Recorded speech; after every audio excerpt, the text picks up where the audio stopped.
What's going on, everybody, and welcome back to Comic Breakdown. If you guys are new to the channel, do me a favor and hit that sub button, hit that notification bell, make sure you're not missing any of the awesome content that we have coming out. Now, I am really excited about this issue because we are jumping into the medieval times with Dark Knights of Steel issue number 1. Now, this is a limited series of 12 issues coming from Tom Taylor. Not only is this awesome issue out today, but we also have Superman, Batman, and the Authority, which brings us back to the dark multiverse, to a world where the League of Shadows has turned into the Empire of Shadows. And so with that being said, let's dive into this breakdown. Alright gang, so this story starts us out on Krypton. And one of the most iconic moments of Krypton is the final moments before its destruction. And we pick up with the biological parents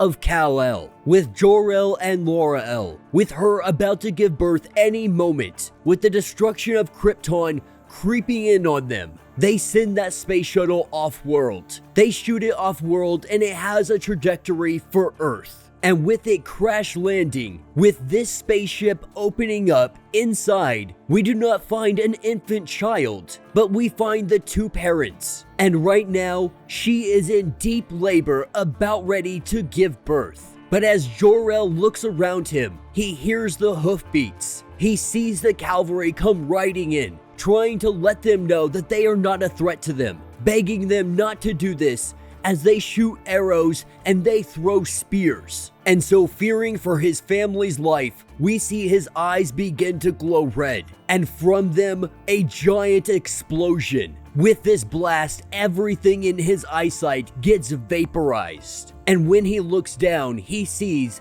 that Kal-El has been born. With our now mother asking what happened, Jor-El says nothing, letting her know that everything is going to be alright. And as it pans out, we see surrounding them in a great radius, nothing but steel left over. And as this is all happening, over in the Kingdom of Storms, the kingdom where Black Lightning is the king, they sit in a little hut and they listen to the prophet. In some kind of trance, we have a young Constantine. And in this trance, he is spouting a prophecy. And this prophecy is of the House of El, the Kingdom of El coming to this world, saying that they will come here, saying that the Green Man waits. Fire and blood, gods will be born and gods will be killed.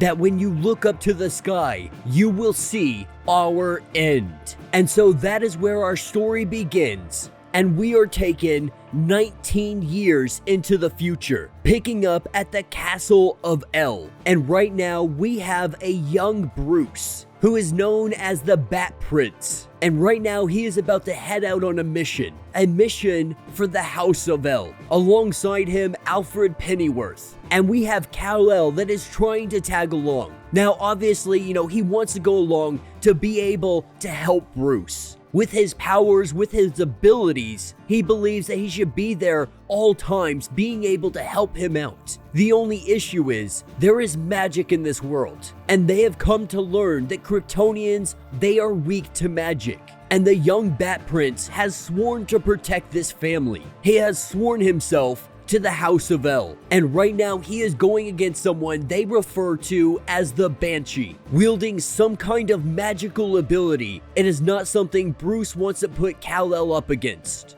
And so the two of them ride off, leaving Kal-El in the distance. And later that night, they arrive at a village. And we learn very quickly that Bruce still has his network of Robins. And they have been scoping out the village, keeping eyes on Banshee, letting Bruce know that she is in town at the local Pullman. This place being an inn where people can rest for the night. And we have Duke, we have Richard, we have Jason and Stephanie, all clearing out locals in the area, ensuring that there will be no civilian casualties. Not knowing what kind of force they can expect, not knowing if Banshee is in there completely alone, we see Bruce make his way inside, being able to pop the lock and get inside of her room. He is able to have the element of surprise and have his sword drawn on her while she is sleeping. Now, our young Bat Prince believes that Dinah has been sent here by the King Jefferson as an assassin. Now, Dinah lets him know that she has no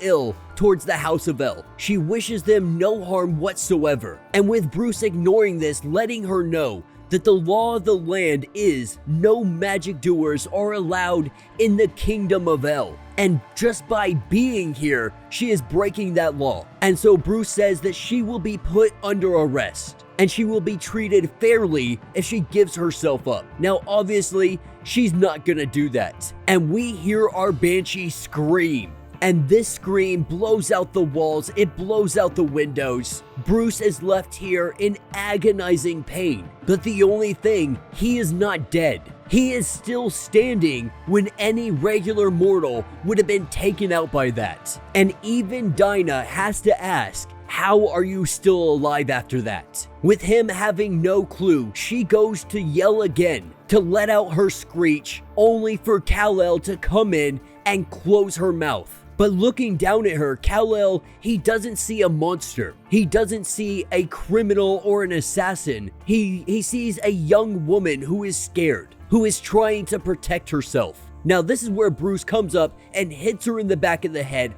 knocking her out so they can take her back to the dungeons. And so with her knocked out, they head out and they head back to the castle. Upon arriving back at the castle, we see Harley Quinn, who appears to be a jester, or at least that's the idea behind it. And it makes sense, medieval times, Harley Quinn gonna be the jester, so on and so forth. But they are quickly summoned to the throne room, and the question that Jor-El must ask is, why did you bring Kal-El with you? Knowing the danger, knowing the magic that can hurt him. And Bruce immediately goes to say that it's his fault that he wasn't thinking, immediately covering for Kal-El. But Kal-El tells him that there's no need for this, that I went of my own accord, saying that he will not simply stand by as Bruce and others put their lives on the line trying to protect this family, especially not when axes break on my skin.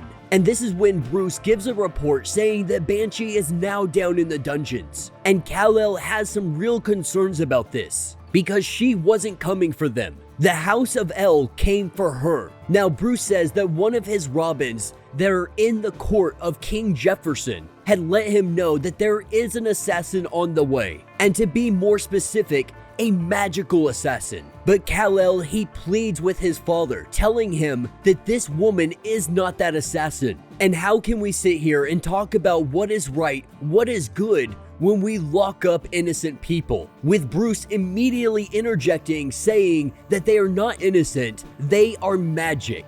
And Jor-El tells Kal-El it's as simple as keeping us alive, that we are the last of our race, and if we do not take every measure to ensure our safety, it could simply be the downfall of us all. Now, as Bruce goes to bow and say that he will continue to do what is necessary for the kingdom, he is told that he doesn't have to bow, that his parents were loved by them. And so in this court, he will never have to take a knee. And if it were up to Jor-El, Bruce would be sitting there in that seat right now. Though humans have the customs of only having heritage take up the line of success. So Bruce sees this as an absolute crazy idea. The idea of someone like him taking the throne of a literal god. But even Kal-El thinks that's an absolute ridiculous way to put it, saying simply, who cares where you come from? Who cares about your lineage? And as these two go to get in an argument about tradition and so on and so forth, Jor-El takes Bruce aside, taking him high up on the castle, looking down from the castle walls. They start to have a discussion, and something is obviously bothering Bruce. And so Jor-El, he asks the question, what's going on with you? Outside of the normal, what is on your mind? And it's that Bruce, he literally took a giant hit from Banshee. He took that screech and he is still standing, where any normal mortal man would have died. And realizing that he's still alive, it makes him think that there has to be some kind of magic inside of him as well. That he must be one of these humans that have magic abilities. Now we know them as metahumans, and because of this, he feels like he is living a lie, like he should not be here, that he should be locked away in that dungeon as well, believing himself to be cursed. Now, picking up in the forest outside of the castle, we have our Green Arrow, we have our Robin Hood. And as he sits here and gets ready to launch his arrow, we see what appears to be a green lantern ring. And this ring charges up his arrow. We see Green Arrow take it and he shoots it off into the sky. And so picking back up with Jor-El, he is letting him know that he probably has more reason to hate magic than anyone else. But he is not cursed, telling him that he's sorry he believes this, that he has kept a secret from him for far too long now. And this is where he divulges that him and Martha, they had an affair, a mistake on their part, but resulting in the birth of Bruce. And so we are learning that he is half human, half Kryptonian. He is the son of Jor-El, and that is exactly why Jor-El believes he should be the one to sit on that throne. A person from both worlds being able to connect them together, believing that he would be loved by all of the people. And right in the middle of this conversation, that arrow comes flying out of nowhere and it hits Jor-El right in the eye. And we see the king go falling to the ground.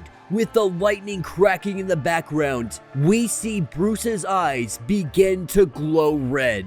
And that will be the end of this issue. So let me know what you guys think down in the comments. Right off the bat, Bruce is a Kryptonian. We have a Bruce-El, and I think it's a great way to go with this story. Finding out that they are half-brothers, him and Kal-El. Not only that, we see the assassination of Jor-El, and we can only assume with this very stoic attitude that Bruce takes, he is going to bring down the fire. He is going to burn that forest until he finds the Green Man responsible. You know, I think I've mentioned it before, I really am a big Tom Taylor fan. I really have enjoyed what he has done with DC Comics, and this story definitely did not disappoint me. Maybe it's just me because I really do enjoy some good high fantasy, but this has been an absolute phenomenal first issue. I am 100% on board for some more. With it being 12 issues, we have a great, good way of